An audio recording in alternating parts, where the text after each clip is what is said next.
Bem, de volta aqui na Web TV Ondime Bahia, cidade de Salvador, capital baiana, Eduardo Chianchic, para falar um pouquinho sobre este 20º Fórum Ordinário desta seccional. Ele participa mais uma vez, de volta à Bahia. Quem bebe desta água eu sei que retorna. Repercussão muito bacana, que legal, a gente fica contente com mais uma participação tua aqui. Você falou tudo. Quem bebe dessa água volta. E eu tenho a sensação de que eu nunca saí, né? Então acho que essa energia, né? Ontem quando iniciou com Jackson Costa, eu me lembrei de uma frase: baiano não nasce, estreia. E essa sensação é que tem uma vida. E esse sentimento de vida, de vibração, é o que faz toda a diferença. Então, esse 20º fórum, ele faz toda a diferença, porque ele tem um lance que é assim, olhares sobre o fazer. E aí, ontem, o Jackson trouxe uma frase que eu achei maravilhosa, que é assim: nós somos do tamanho do nosso olhar. Então é essa coisa, né, de que em algum momento é essa olhar com grandiosidade para a educação. E esse olhar com grandiosidade, ele traz uma coisa que é exatamente esse compromisso de que a minha atitude seja um compromisso com o grandioso, que o meu pensamento seja romper qualquer convite para eu assumir um pensamento medíocre e assumir a grandiosidade de ser e de fazer com que os nossos alunos sejam e aprendam a grandiosidade. Para além da terminologia da ressignificação da aprendizagem, do viver nos dias de hoje, tu tens muita propriedade para falar sobre essa necessidade da questão mais psicológica. A gente precisa tratar e cuidar muito mais das questões emocionais, né? A tua fala tem sido sempre essa, até pela tua formação, e me parece que agora muito forte, depois da pandemia, né? Isso. Eu acho que, assim, esse é um momento muito crucial, que após a pandemia, a gente sempre diz assim: nossa, nós vamos sair melhores do que entramos nessa pandemia. E na realidade, isso não aconteceu. Muitas vezes, durante a pandemia, ao invés de eu assumir um compromisso de romper com o padrão que fazia com que eu me sentisse menor e não assumisse a minha importância como ser, começou a se tornar muito forte. E nesse momento, esse convite para algumas pessoas se tornou irrecusável. O momento hoje mundial fala muito disso.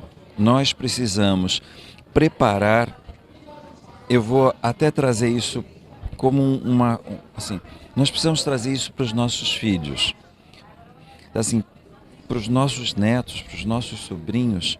Uma coisa: o mundo, ele está com uma instabilidade muito grande. E essa instabilidade muito grande significa uma coisa: que essa geração, ela não aprendeu a lidar com a frustração.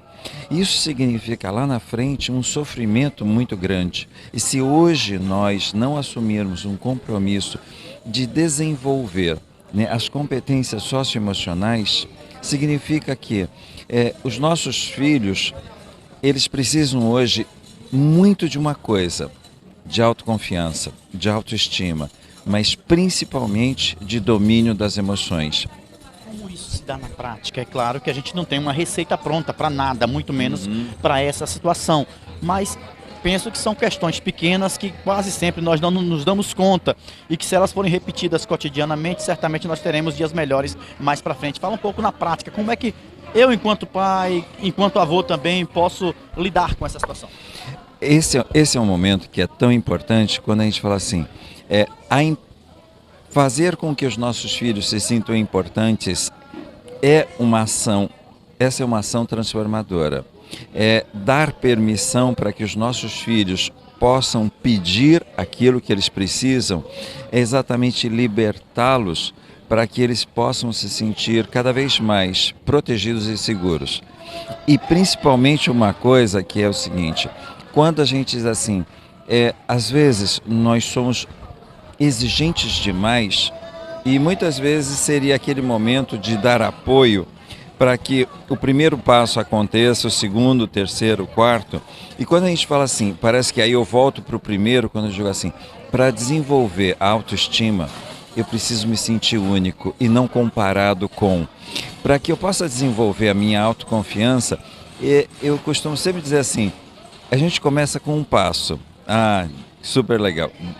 O segundo passo, terceiro, quarto, e a gente vai se sentindo mais confiante, mais à vontade. Aí eu volto lá para aquela fase da valorização e eu começo a me dizer assim, nossa, eu sou capaz. E eu começo a me sentir potente. E quando eu vou me sentindo que eu sou capaz, e é por isso que eu sempre digo isso para os pais, há uma necessidade, que é a necessidade de autorrealização. Isso significa, nunca faça pelos seus filhos, ajude-os a fazer, mas nunca faça. Caminhe do lado deles, nem na frente nem atrás, do lado. Isso significa, nem superproteja e nem se torne punitivo e exigente demais. Seja o melhor companheiro de viagem. Quando uma fala está baseada em fatos reais, como você sempre trouxe, e fala dessa tua convivência, da tua vida com teu pai, facilita mais, fica mais compreensível ou não? Eu gosto sempre de trazer exemplos reais e concretos, porque às vezes a gente fala assim, nossa, parece que isso foi uma historinha que foi criada para... E tem uma coisa que a vida por si só é uma grande lição. Às vezes as pessoas elas ficam presas nas lições de palavras e se esquecem de criar as lições de vida. Então tem pessoas que se especializaram em ter lições de palavras. Eu sei que a gente pode confiar na gente. Mas é fantástico quando eu pego essas lições de palavra e coloco na vida e começo a me tornar agora especialistas em lições de vida. Então é esse momento em que eu costumo dizer, às vezes, aquilo que está acontecendo comigo já aconteceu com alguém. E aí a gente começa a perceber que nós não estamos sozinhos nesse mundo, que as nossas dificuldades são dificuldades humanas.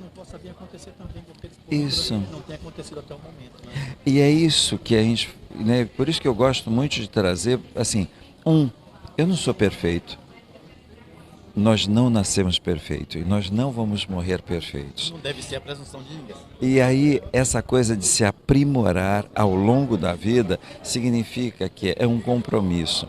Eu costumo dizer assim, tem pessoas que querem resultados extraordinários, com compromissos ordinários demais. Não é? E aí, essa hora que a gente fala assim, está na hora de a gente pegar agora todas as lições de palavras que a gente já viu, você fala assim, nossa, isso é genial. Coloca na vida, cria uma experiência e transforma a experiência em sabedoria. Nada de mediocridade, por conta disso eu queria finalizar contigo falando sobre a Ferraz. Eu sei que vocês têm rodado o Brasil inteiro, o mundo inteiro, você inclusive tem muitas viagens internacionais, tem experiência internacional também. Fala um pouco da importância da Ferraz nesse contexto atual. A Ferraz Evento, ela, assim, eu diria que Paulo, Luciane, todos que compõem a Ferraz têm uma paixão e um comprometimento tão grande em criar o extraordinário. Então, eu me sinto tão grato e assim tão honrado de fazer parte. Esse ano eu vou até dizer uma coisa para vocês. Por alguns compromissos eu não vou poder estar em Gramado, mas eu vou dizer uma coisa. Esse é aquele congresso que eu gostaria de estar. Desde o primeiro dia até... Sabe aquela história? O último apagar a luz e eu estou indo lá apagar a luz. Porque é um compromisso de uma pessoa que vive a educação. É uma pessoa que respira, transpira, pensa e questiona. Então, por isso que tudo que vai acontecer nesse evento de Gramado é exatamente aquilo que a gente mais sonha em estar vivendo dentro da educação. Então, é como se a gente estivesse recebendo as respostas para as perguntas que ainda não foram respondidas. Perfeito, obrigado pela atenção, boa sorte sempre. Muito a nós. Por me permitir esse momento contigo, viu? Um beijo bem grande e um ano maravilhoso. Que esse seja o melhor ano da sua vida até então. Ano que vem a gente discute os melhores anos que virão.